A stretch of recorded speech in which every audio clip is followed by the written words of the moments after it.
பொள்ளாச்சி நகரில் எந்த வருடத்திலிருந்து திரையரங்குகள் ஆரம்பிக்கப்பட்டன என்ற வரலாறு சரியாக அறிய முடியவில்லை. ஆனால் 100 நாட்கள் ஓடிய முதல் திரைப்படத்தின் வரலாற்றை மட்டும் நன்கு அறிய முடிகிறது.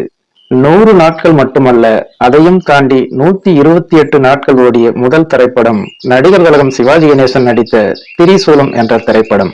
ஒரு டெம்போவில் இருபுறமும் பட பேனர் வைத்து ஒலி பெருக்கியுடன் அறிவிப்பு செய்து கொண்டு, பாடல்களை ஒளிபரப்பிக் கொண்டும், நோட்டீஸ்களை கட்டை கட்டையாக வீசிக்கொண்டும் தெருக்களில் பவனி வரும். பேனர்கள் வரையப்பட்டவை.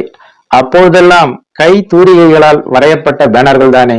அந்த காலகட்டங்களில் திரையரங்குகளில் வைக்கப்பட்ட பேனர்களை ரசிப்பதே பெரும் ஆனந்தம்.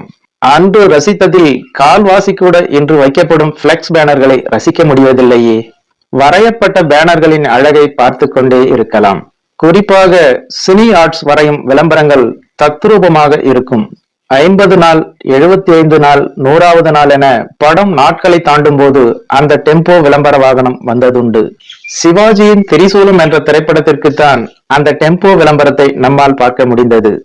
அதற்கு முன்னதாக மாட்டு வண்டியில் கூம்பு போல் தட்டிகளில் போஸ்டர்கள் ஒட்டி வலம் வந்ததுண்டு.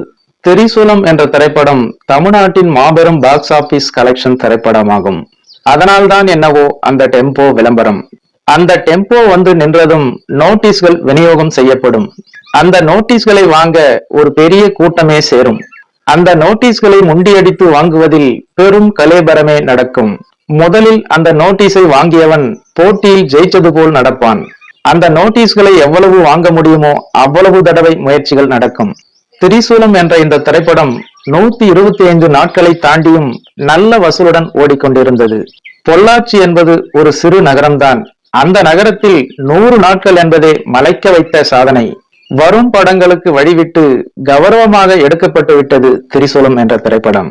காலம் அந்த நோட்டீஸ்களை எப்படியோ தொலைக்க வைத்து விட்டது என்பது குறிப்பிடத்தக்கது.